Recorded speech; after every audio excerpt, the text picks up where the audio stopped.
Candace. This is where Candace always is, even when I'm trying to walk.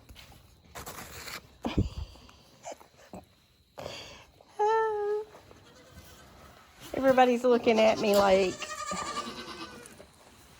what are you doing in the barn? Hey, Inez and April.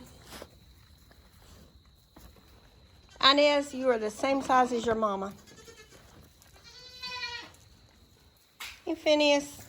Are you waiting by the feed bucket? Can I have that bucket? What are you doing? So with the rain coming in and the cold weather coming in, I did move the hay feeder into the barn. My goodness. My goodness. Hello. Hello. I think that they like it in the barn because the hay stays dry. Of course, it's only rained once since I did it, but the hay was completely dry. Easily accessible because now that I have concrete, why are y'all looking in the feed stall? Now that I have concrete in here, y'all look. I can keep hay in here, feed barrels in here.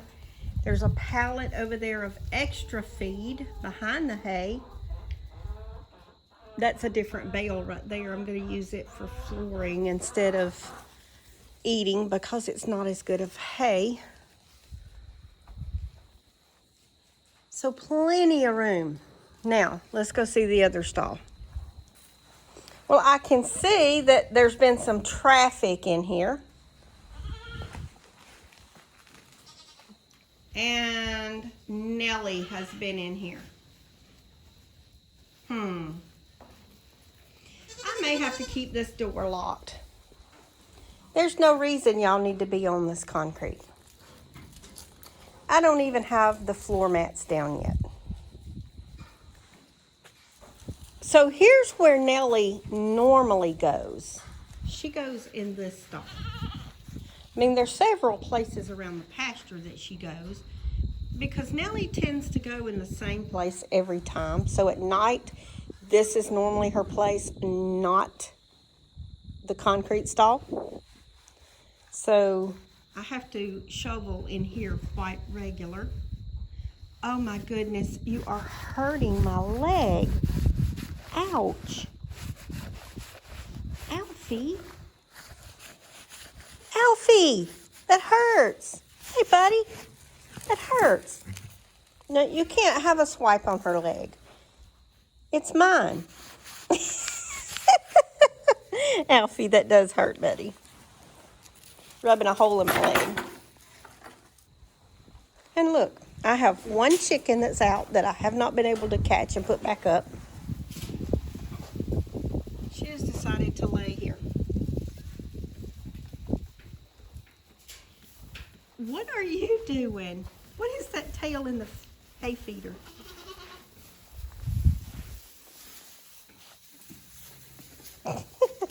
Hey, baby. All right. Are y'all about ready to eat? Let me go ahead and get feeding out of the way. Let me gather buckets first, and then we'll get feeding out of the way.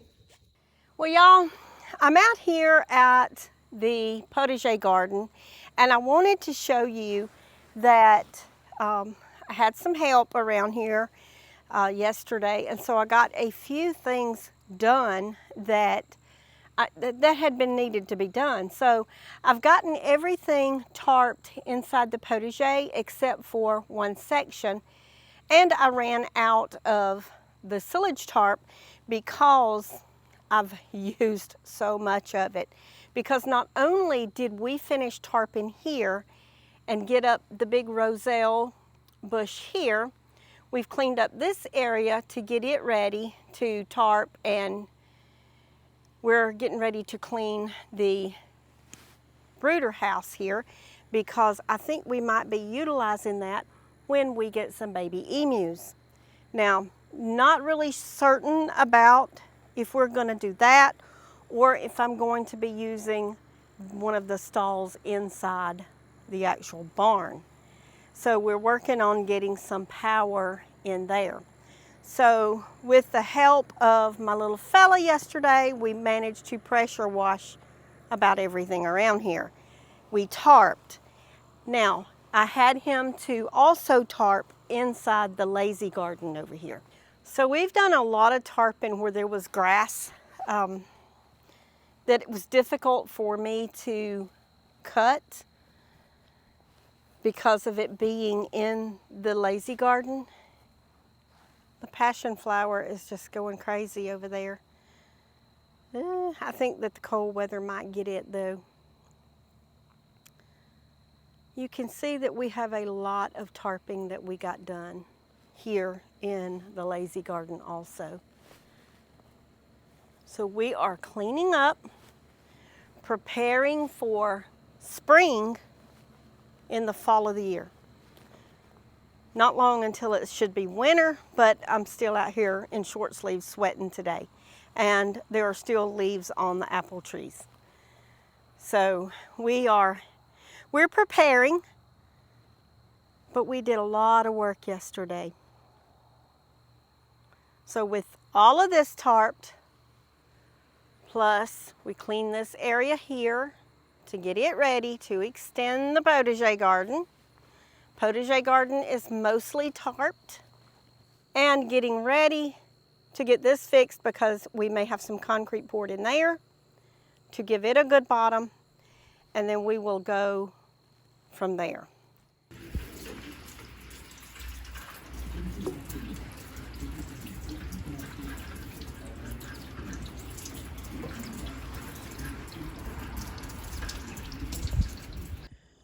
I would say that she's better. What do y'all think?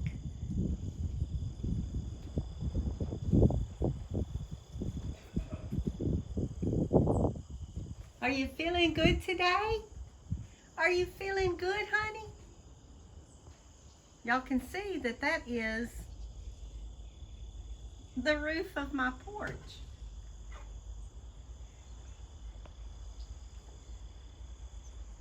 She's spunky. She is feeling very spunky. I have to call Dr. D and give him a big old thank you because this is the first day that she has brought me a gift. And y'all know by gift, I mean a live mouse from the outside. But she brought it to me 4 times. By the 4th time, it was dead. And she was still trying to give it to me. We threw it outside so many times and she would go and find it. And I'm thinking that it's the same one. May not be, but she definitely brought it to me 4 times. Hey, honey. Hey, honey. Kiki. Hey, girl. Hey, my sweet baby.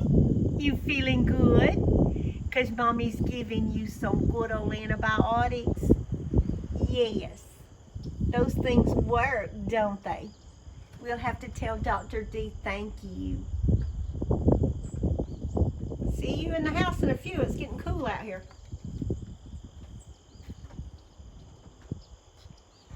Can you get down? Y'all, she can. She gets up there all the time. I mean, when she's feeling good, that's her spot. Because she tries to catch. Well, we're about to find out how she does it. Kind of the old slide. Hey, pretty girl. Hey, pretty girl. Hey, darling. Okay, so welcome back to my soap making, salve making, office over there, room. This is where also that the magic happens. So today we're going to do a major update. I just calculated on the first 3 eggs. Now I'm going to weigh and measure all of the eggs at the point they are. I'm not going to show that part. The only one that I'm going to show is eggs number 2, 3, and 4. You know, that was the first ones that we put in. And believe it or not, this is day 37 for them. And I really want to weigh them today and also show, is there any movement in the eggs, etc.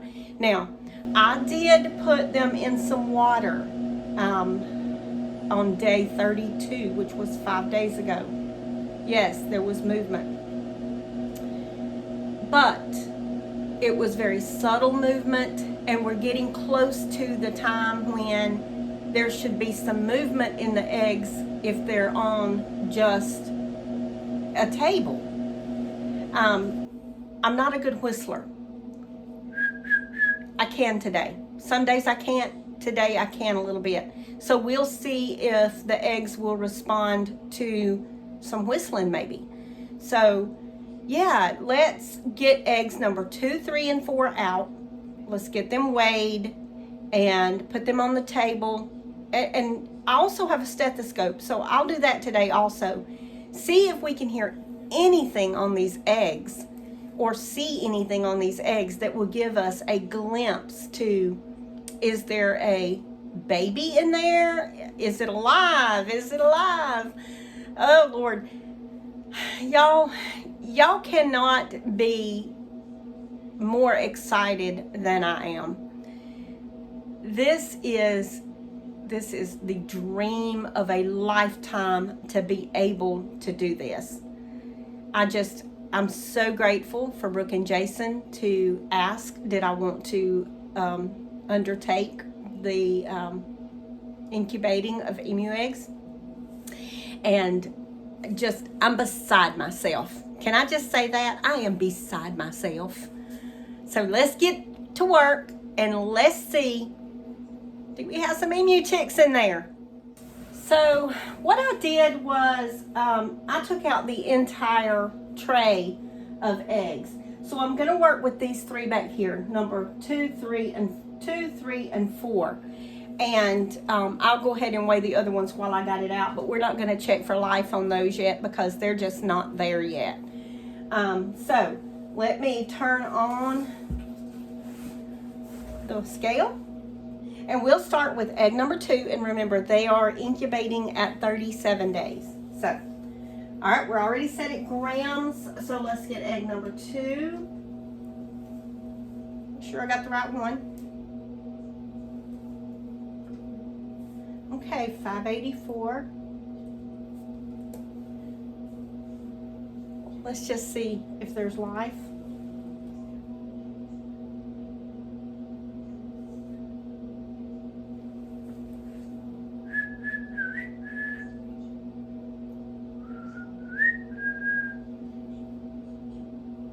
Let me lean off the table in case it moves.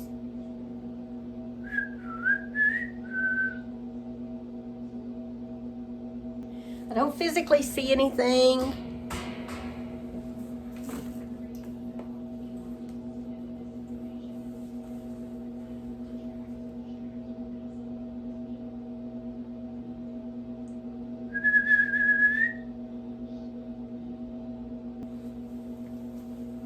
Nothing that I can just distinguish as a sound.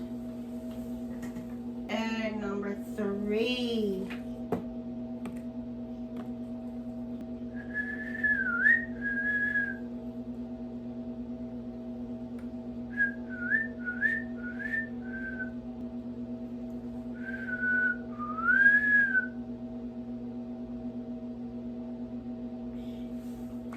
I thought I saw movement.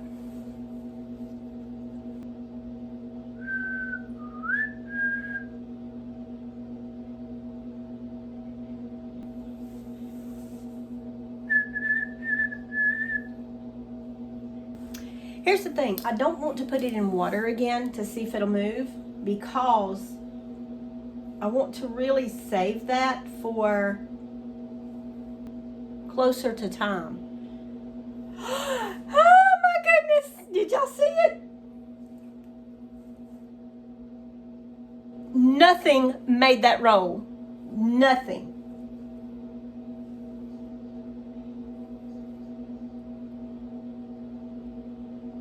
It literally moved at the sound of my voice.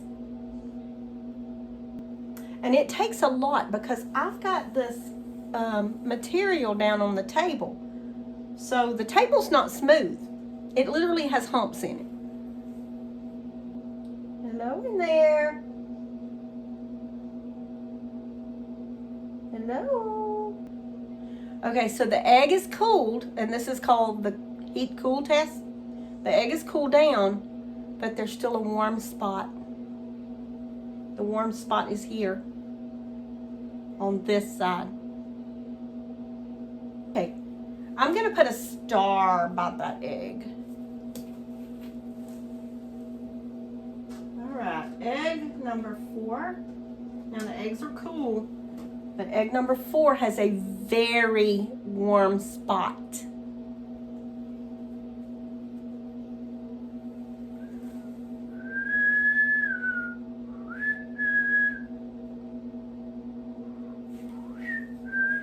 I'll weigh it in a minute.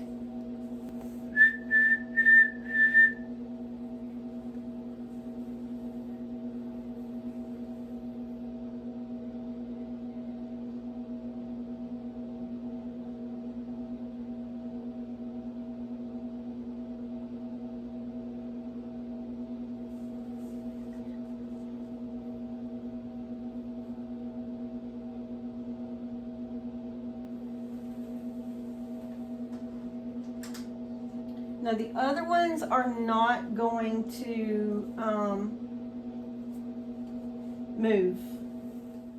So let's talk about what we saw on the eggs. Now, I weighed the rest of them, and everybody is on track according to the goal weight and what the first group of eggs weighed at the same time. So everybody's losing 5 to 7%. I think the next group of eggs are at 7, all are at 7%. And at the same time period, the first group of eggs were at 7 and 8%. But now, let's talk about where we're at. So we're at 37 days on the first group of eggs. So we're beginning to be to the point where in the next 3 days we can see obvious movements on the table. Now what I did discover is egg number 2, it's lost 10% of its original weight, but I saw no movement and it laid flat on the table and never tried to move. Egg number 3 has lost 11% of its original weight. Now, I went ahead and put a star beside it because one of the things that I've researched to look for is the fact that it won't lay on just any side, that it will tilt a little bit on the table. The end with the air sac on the inside will kind of tilt up, and I noticed a little tilt on egg number 3, but it took off rolling one time. I didn't move it. There was no movement of the table. There's material on the table. Does that mean that the chick flopped inside? I don't know what happened, but you saw the egg took off rolling. There was nothing that should have made it do that. Now, I went ahead and put a star by that egg because I did see in the water a little bit of movement on that one last time, and I want to reserve the water again for later. I don't want to keep chancing that at all, because if there is a minute, tiny little crack, it could drown the chick. And I looked at those 2 eggs very good last time to make sure, but I don't want to keep doing that. So egg number 4 has lost 10%. Now, there was obvious movement on it when I laid it on the table. It obviously tilted up more so than egg number 3. Egg number 4 is the one that you saw in the video on Brooke's channel that was obviously moving. Now, I could not hear anything on egg number 3 with the stethoscope, but I heard something on egg number 4. It was when I first put the stethoscope on there, it stopped. It would not recreate it at all. It was almost like a bird chirping 3 times. Could it have just been something I heard? Could it have been a chick trying to chirp? There wasn't a whistle. It was more like a chirp, chirp, chirp. So, I mean, it's a possibility. Now, that egg would not lay flat in any position on the table. It would take off rolling. So I had to kind of place it, and it just didn't take off by itself like egg number 3, but I didn't leave it there long. Eggs number 3 and 4, the ones that had the movement on the table, they also had a warm spot.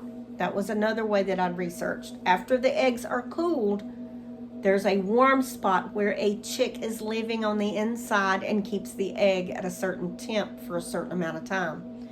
I didn't want to keep them out any longer.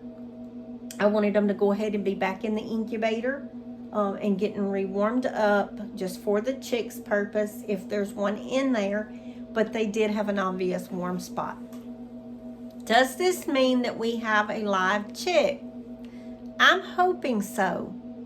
We all may be fooled, but 3 tests that I did on eggs 2, 3, and 4 were weight.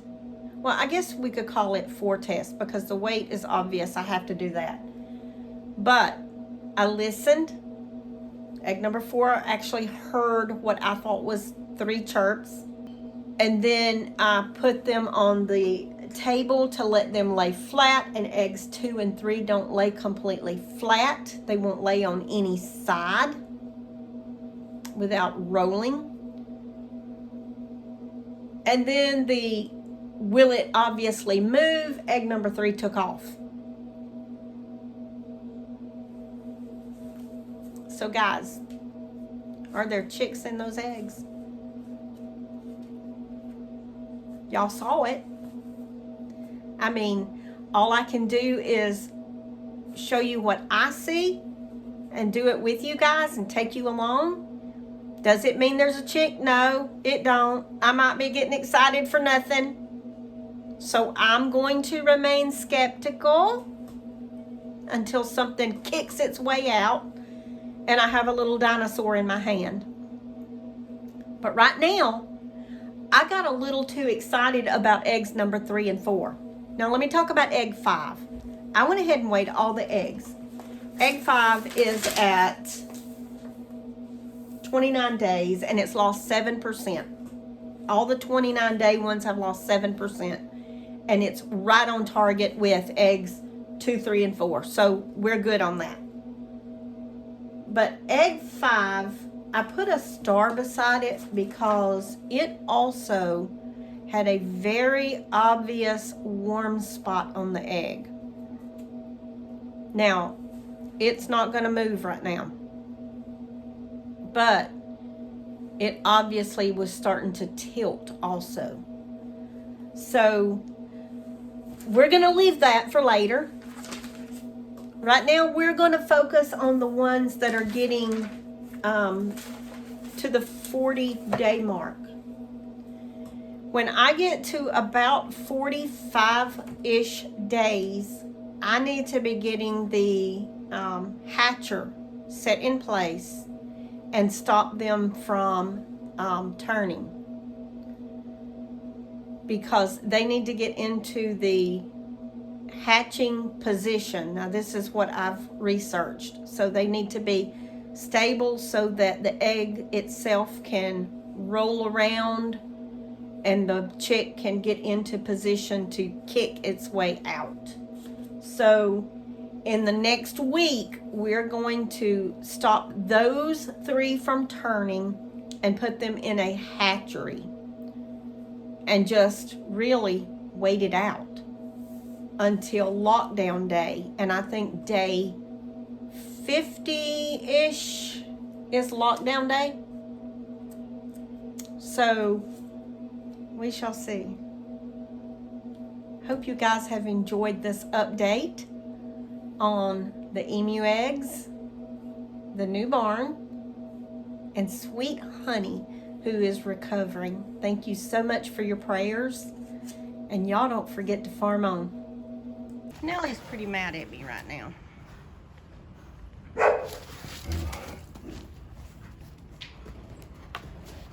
Nellie, do you think I should let you out of this little pasture?